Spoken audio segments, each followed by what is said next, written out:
What's up guys, it's Nav here. Throughout my experience playing an Ironman, I have found myself soloing many of the low level bosses in Runescape, whether it was for their loot, a Reaper task, or even a Slayer task, and today I thought why not make a discussion video about my 3 favourite low level Runescape Ironman bosses. Now just for clarification, I will only be looking at this from a solo Ironman perspective, so if you only boss in groups or on a standard account, your opinions on this may greatly vary, but regardless, if you do have a different opinion, feel free to share your top 3 low level bosses in the comments, as I always find it interesting hearing other people's opinions and getting different perspectives on my own ideas. So starting off, we have the Zamorakian general found in God Wars Dungeon 1, Krill Seroff. So getting there, you do need to cross the bridge into the Zamorakian area, which does require level 70 constitution, aka hit points, and once you're there, you need to amass 40 kill count before you can enter the boss room. My personal recommendation for this boss would either be Void, Luna's, or War Priest armor. Otherwise, I would say the minimum gear you want to go with is Spider Silk armor. Anything better than this will simply mean you have an easier time surviving, and opposite if you're wearing lesser armors. Although you could probably get away with a tier 60 magic weapon, I would highly recommend getting a hold of either a Chaotic Staff or a Greater Runic Staff, which are tier 80 and tier 75. These will provide more than enough accuracy to efficiently kill this boss, with the only downside of the Chaotic Staff being an upkeep cost and the Greater Runic Staff requiring 90 rune crafting as well, although in saying that, Runespan makes meeting that requirement pretty straightforward. In terms of your strategy when killing this boss, your choices really depend on your gear. If you are a low level, your only viable method of camping this boss will be to kite him around the room. This is done to stay out of melee range, avoiding Krill's special attack, which hits for nearly up to 6,000 damage through prayers, and it also does drain your prayer stats. For this reason, the boss is very un-AFK, as you do need to spend the entire time clicking around the room where you need to go to avoid his special attack. Now, some positives with this boss is between the altar, which can be used every 10 minutes for prayer points, the super restore potion drops from the boss, and the shark and tuna potato drops from the minions, you can often remain relatively self-sustained, so long as you get lucky enough with those drops, although having auras such as Vampirism or Penance make a world of difference. So in terms of the loot, Krill does drop full tier 70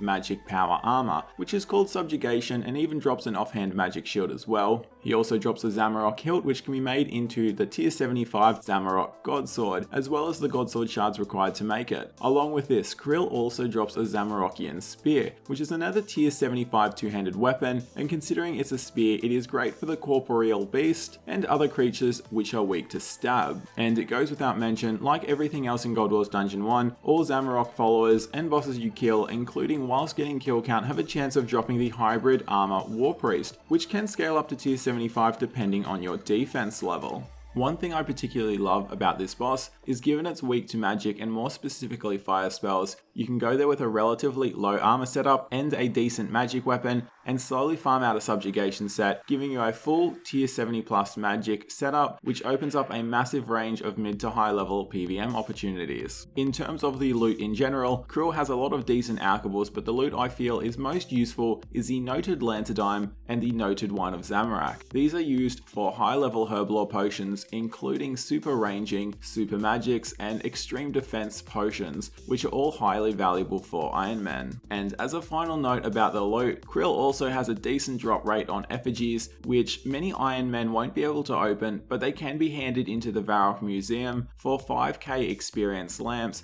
that can be used on any skill level 50 or above. And not to mention, Krill has an awesome model, which makes a very cool bossing pet. So next up, we have the Dagon Arthur Kings. So Dagon Arthur Kings is an interesting boss, as it includes 3 separate bosses in one room, which can be individually pulled, killed, and looted, with all of them having their own spawns. So what this means is there are a variety of ways you can go about taking on these bosses, whether it's fighting all 3, killing only 2, or even just killing the one every time it spawns. For me personally, I've never killed Prime or Supreme on my Ironman, as their loot is irrelevant and I haven't felt the need to. Dagon Arthur X, on the other hand, was the first boss I ever attempted on my Ironman, and for anyone new to bossing or even to Ironmen who want to fight a relatively easy, soloable boss with a few simple fundamentals, I definitely would recommend this guy as a great first step into PvMing. So Dagon Arthur X, along with Supreme and Prime, are found deep within the Waterbirth Island cave. Now luckily there are no requirements at all to get get there, and the cave itself can be a little tricky to navigate through for newbies, and it's definitely recommended, if you haven't been there before, to reference a map online or a guide just so you don't waste all of your supplies getting lost and being attacked by the locals. Now for the combat requirements, in terms of soloing and safe spotting Dagon Arthur X, the combat requirements are low, with the only one I'd say is required would be level 60 magic for a tier 60 magic weapon. It is advised you only mage due to Dagon Arthur X being weak to magic and specifically fire spells. Now you can realistically get away with using lower tiered weapons and lower magic levels, although it would simply mean the kills are much slower and I personally don't recommend it. In terms of armor, there is no real requirements and simply wear anything you have. I found myself using Impide, which was more than suitable due to the method of killing this boss involving you never actually taking much damage at all. So in terms of the strategy, this is actually very important, and for low level Ironmen soloing Dagon Arthur X, there's really only one way to do it. So just for context, those who haven't been to Dagon Kings before, these three bosses all have their own aggro ranges, meaning if you're standing too close to one of them, whilst being in an area they're aggressive within, they will begin attacking you, and realistically you will need to teleport or be very fast, escaping back up the ladder you came from. Although this can be dangerous, as that will most likely mean all three will begin attacking you as you run past them. So with that in mind, how this method works is you pull Dagon Arthur X, then take him to a corner where he gets stuck on the corner of the environment and cannot reach you, and from then it's as simple as attacking the boss down, looting and repeating. Through experience you will quickly learn where you can and can't stand without pulling Dagonoth Prime or Supreme, who both have ranged attacks, along with being able to completely mitigate any damage from Dagonoth Rex through the use of shield abilities. So along with the boss having very minimal requirements, the second and most important reason why people camp Dagonoth Rex is for his special drop, a Dragon Hatchet. As many of you may know, this is a high tier tool used for woodcutting, which is even required to make the highest level woodcutting tool in the game, being crystal. So for a lot of fresh Ironmen who are looking to get stuck into a lot of skilling, getting a Dragon Hatchet is often one of the first things people will have on their agenda as an Ironman goal. So as an overall, especially once you get the hang of correctly pulling and positioning Dagonoth Rex, the boss becomes pretty relaxing and AFKable, so some may find that very boring, whilst others may enjoy the low effort experience. I personally think it's a fun introduction into some simple bossing mechanics and a great way to start any low level Ironman. On top of that, this boss does have a pet based on his unique model, which is different from the pets gotten from Dagonoth Prime and Supreme, which I find pretty cool as well. So if you find yourself loving the boss enough to get the pet, there's more for you to get if you branch out into killing the other two as well. Another nifty thing is Dagonoth Rex can drop Dagonoth King teleport tabs, which are a one-use stackable item which can be consumed to teleport you to the ladder leading into their lair, which is great because if you can manage to get one on your first trip and continue to always get at least one per trip, you'll never need to do the water birth cavern run again.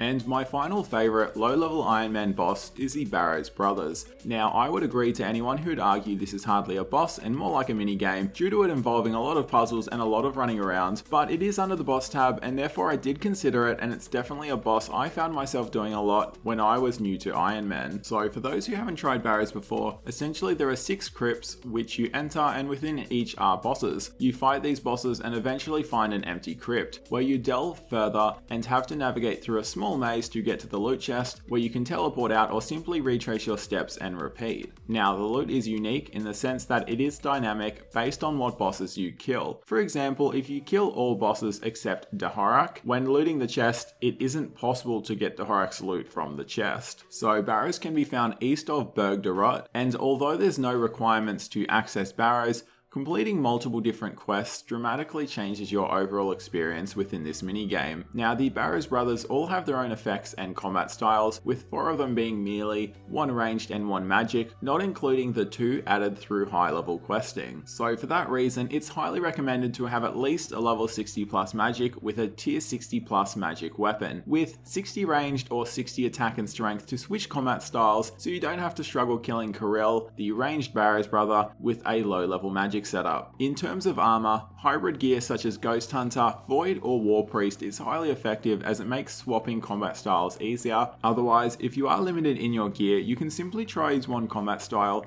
although when fighting the Barrow's brother, whose style you're weak against, you may find it rather difficult at lower levels. Now, in terms of strategy, unlike the last two bosses, you really don't need to do anything special to kill the Barrow's brothers. As long as you have decent enough gear to kill them, you can just stand there and attack them. On that note though, it should be said, Dagon the Wretched can hit upwards of 4,000 and higher based on how low his health gets, and poses the most threat out of any of the Barrow's brothers you encounter. Again, this isn't considering the 2 extras added through high level quests. So for this reason, low level range setups aren't recommended, and if you are maging, Dagon is weak to fire spells, and that's recommended to use. So the loot from Barrows, considering the difficulty of the bosses, is pretty good in my opinion. Now, one thing to take note is this is tank armor, which means it only provides defensive stats, and in most cases is considered worse than its tier 70 counterparts found in God Wars Dungeon 1, as that armor is power armor that includes prayer bonuses and offensive stats. But despite that, if you do really enjoy Barrows and camp it, you can effectively farm tier 70 weapons and armor for all 3 combat types.